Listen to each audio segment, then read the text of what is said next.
What's up, y'all? Welcome to another edition of Unsolved Enigma. It's your boy Aaron, and it's my lovely wife Nicole. Hi. And we got an interesting one today. We're gonna get into the alphabet killer. The alphabet murders would take place in the early 70s in Rochester, New York. The first victim was Carmen Colon, and she would be murdered on November 16th, 1971. So she had stopped at the pharmacy for her grandmother midday to pick up a prescription, but the prescription was not ready yet. And Carmen was 11 years old. I believe they said she felt like she was like a little like on edge or something. And she was like, all right, she couldn't wait. And she was like, I just gotta go. I gotta go. Yeah. And then she left out of there. So, and supposedly she got into a car that was parked nearby. So 3 hours later, she was reported missing by her family when she didn't come home. Later on that same day, over 30 people reported seeing her half naked, like naked from the waist down, and flailing her arms for help on the highway. And a Ford Pinto was in reverse. Going her. In reverse, trying to go back towards her and grab her up. And nobody said anything until days later. And the person driving it overpowered her and got her into the car. So all these people saw it and nobody intervened and nobody even reported it until, like he said, days later. I know that when I was in psychology, or when I was in school for psychology, we learned about the bystander effect, where everybody sees something happening and they think that somebody else will do something about it, so they don't. And I think that's probably what happened here. Bro, even if you see an accident, you still gotta call. They'll tell the police will tell you, somebody's already on the way. Exactly. So nobody said anything. Which I feel like if somebody had said something, it could have maybe stopped this or found him sooner before he continued on. So November 18th, 2 days later, two teenagers found Carmen's body 10 miles away from where she was seen struggling, and she had been raped, strangled, and her skull was shattered. So the next murder case in this one is gonna deal with the young girl named Wanda Wakowitz. I believe I said that right. And she was 11 years old. And this one takes place in April of 73. Now she was heading home from getting groceries. It was believed that she was like struggling with the groceries when she was walking home. A couple of people reported. Yeah, and they reported seeing her struggling with it, and she never ended up making it home, and her mom ended up calling and reporting her missing. Everybody scoured the area, the local river where she used to play, the grocery store where she was. Some people said that there was a dark brown vehicle that was approaching her as she was like struggling with the groceries and stuff like that. But again, nobody did anything. It's a child. Like, even if I'm not sure, like, even if I'm driving down the street and I see a little kid and I'm not sure, like, if somebody's coming up to him, I will literally pull over just to make sure it's somebody who they know. Like, grow the up, y'all. What's really crazy I don't care what year that was. I don't care how it is, bro. Like, because this still happens now. That's true. What's really crazy to me about these cases is how young these girls were, like, going and running errands by themselves. I be goddamn. So this was on April 2nd, 1973 that she went missing. And so about 10 a.m. the next morning, they found her body at the base of a hill, and it looked like basically she was thrown out of a moving vehicle. Like somebody was driving up and then they just like threw her body out of it, and she rolled down to the base of the hill.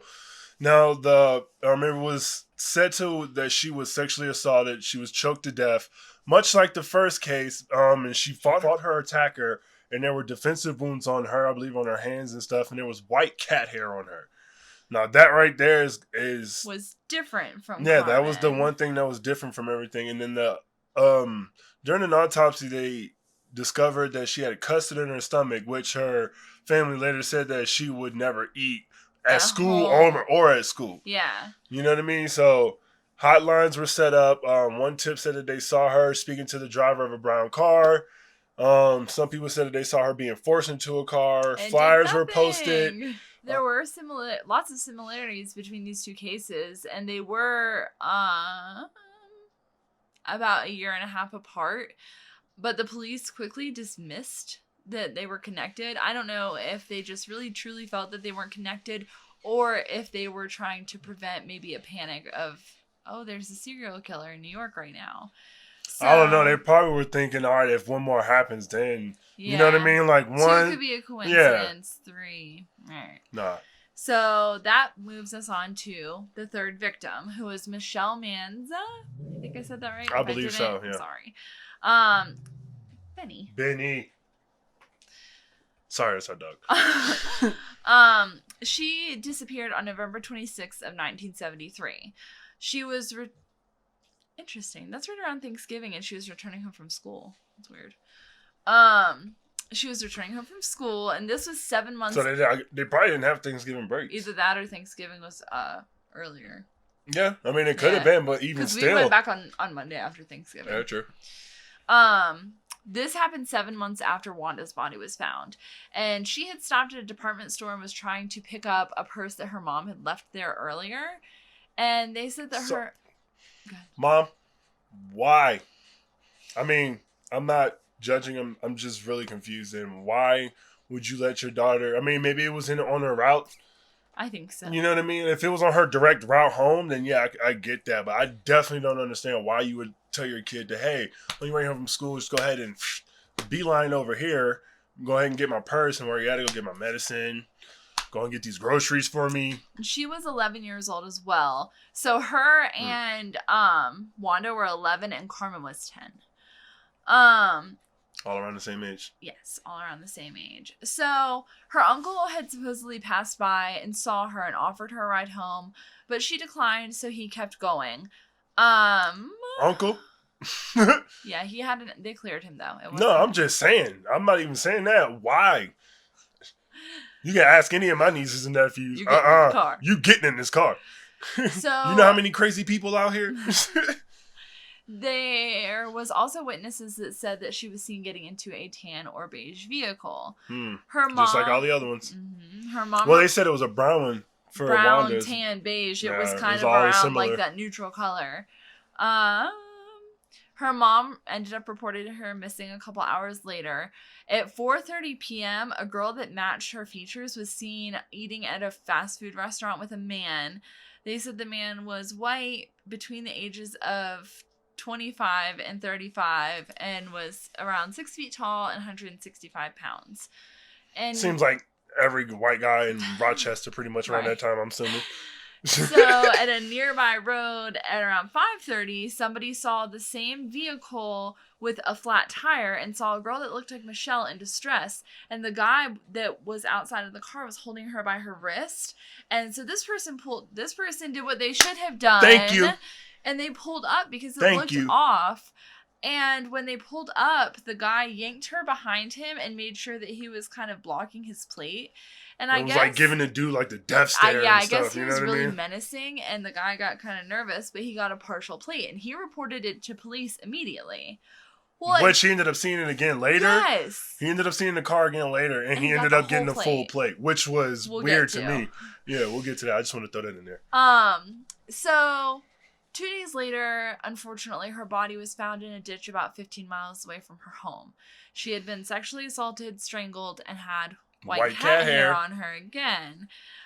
They also found prints and semen on her, and they had a composite sketch of the man that was seen with her at the car. Yeah, there was no real concrete information, stemming from that. Granted, this was back in the 70s, so they didn't have the technology like we got now. Exactly. You know what I mean? So you can take that and then you can do age reconstruction and stuff like that. Stick it in there, through DMV pictures and stuff. Yeah, you could. So, all three of these girls were around the same age. They all went missing and then were found within a couple days. And then, this is the crazy part. All right, so, all of their names, like Michelle Manza, Wanda Wakowitz, and then Carmen Colon, if I said that correctly, they were all the names like the CCs. Carmen was found in a city outside of Rochester that started with a C. And then Wanda was found in a city that began with a W outside of Rochester. And then Michelle was found outside of a city that began with an M. So that's what. So that's when they started. Yeah, that's what dubbed this the alphabet murders. Because their first and last initials were the same, and they were dumped in a city with the same letter.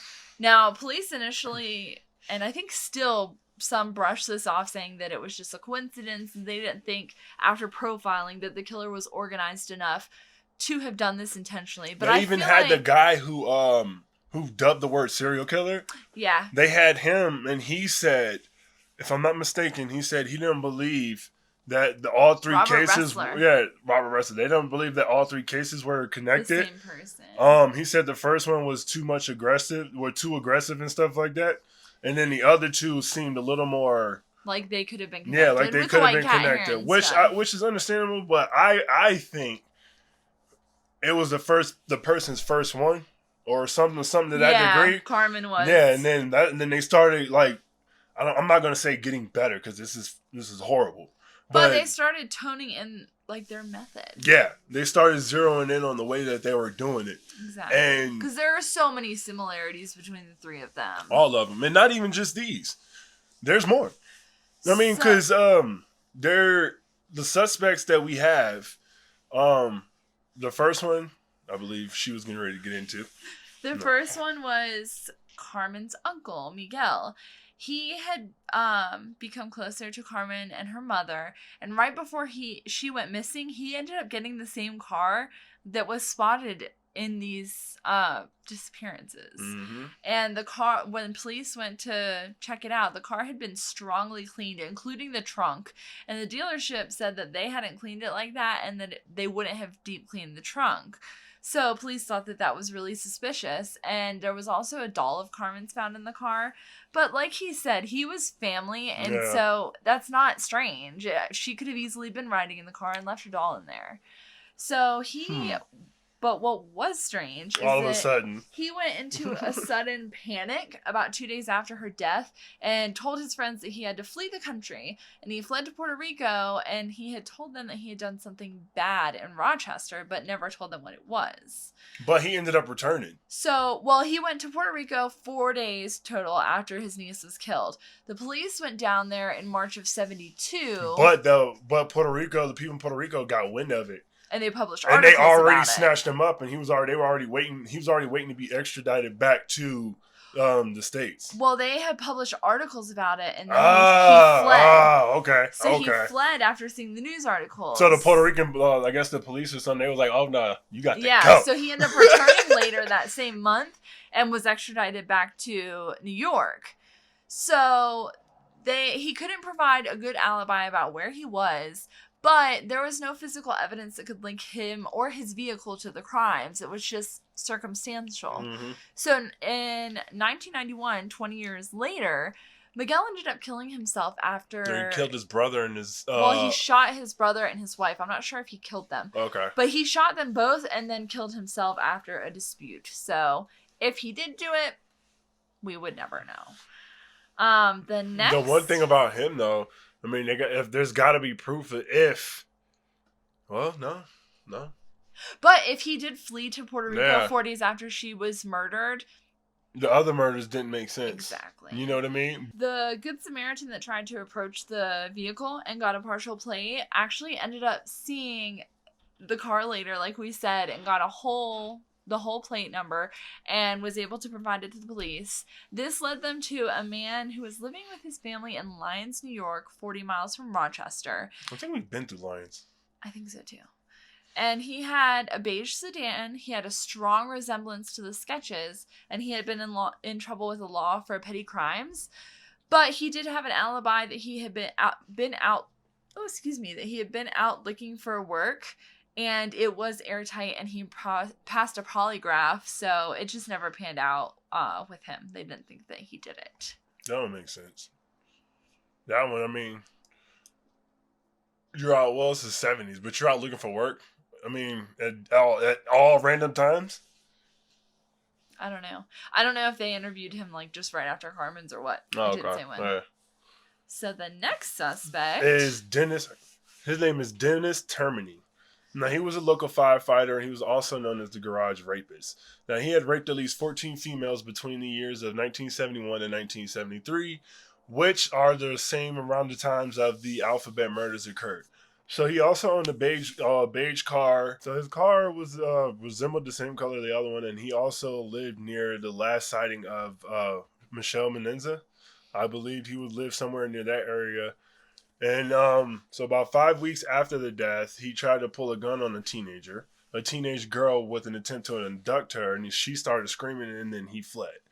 So then he decided to go after another girl, and that's when the police started looking for him. And then when the police started gaining in on him, he ended up shooting himself in the head.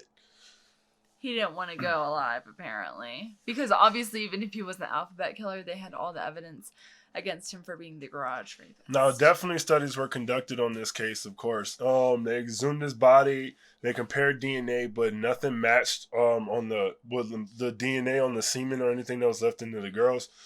He did have that car and the white cat hair on the surface of his car too as well. So that right there to me was, yeah, that right there. I definitely. It's interesting. It could. At first, I thought it was the uncle. Then I was like, nah, it couldn't have been him. You know what I mean? And then I started reading into this one, and then we started getting into these next two. But then we have Kenneth Bianchi. He lived and worked near the first two murders, and he worked as an ice cream man, a security guard, and an ambulance driver. So all of these are positions that would be easily trusted by a child. Yep. His car matched the description, but he ended up moving to California in 1976, and him and his cousin became the Hillside Strangler on the which we're going to do West that one too. Coast. I'm about to do that case. Because I don't know nothing about that one. I want to know. Yeah. So, didn't work out with them. Now, this next one is Joseph Nasso. Now, he did a lot of dirty shit. He did many killings in Cali. Victims had the matching first and last names, like the letters, the same as the ones that were in Rochester. And he was a Rochester native, and he lived there in the early 70s around the same time that this happened. And he also often traveled between California and Rochester around that time. Now, DNA didn't match on him. That was, on the girls and stuff like that. But he was convicted of his own alphabet murders that were in California, and he was sentenced to death. And I just bit my tongue. He was sentenced to death in 2013, and they found a journal in his house with details of the murders that he had committed, and it didn't include the 3 in New York. So that one's still up in the air. My money is still on the firefighter. You think so? I think so. Just because the firefighter too. Just because of the way it happened, and then even after that, he was still trying to do that. Now, if it was a little girl coming home and somebody got a gun pointed at you, you're gonna do what they say. Yeah, exactly. You know what I mean? That's true. That's the only reason why that was a firefighter. So again, a person of trust. But the DNA is the only thing that's holding everything. You know what I mean? Like, I'm like right there, and I'm like, there's just the DNA, bro. So all 3 girls are. It's like the glove. The glove don't fit. Must have quit. Sorry. All 3 girls are buried in the same cemetery. Which I thought was cool. Yeah, it's still not even. Not cool that they're buried. Excuse me. The fact that they were, you know what I mean, the same place, and then the families who all think that all this together, they can still mourn together, you know what I mean? Exactly. And grieve together and stuff. Especially because there's been no closure for these families. Yeah, that's what I'm going obviously, their children aren't missing. They were found deceased, but they have no idea who did it or why. And it's also still not truly known if all 3 cases were definitely connected. Even though they have lots of similarities, it could be that Carmen's was not connected to the other 2. I think there's no doubt about it that the other 2 were connected, though. What y'all think? Yeah, let us know what y'all think. This does remain unsolved. Let us know what you think. Who you think did it. If you think it was one of the suspects in this video, or if you think it was someone else entirely. And let us know if you think the cases are connected. So I really want y'all feedback in these comments, so let me know. I will reply back to y'all. If you thought this was interesting and you liked the video, hit the like button and hit the subscribe button. That way you get alerts whenever we post new videos, and tune into our channel, and we will see y'all next time. Bye. Yeah.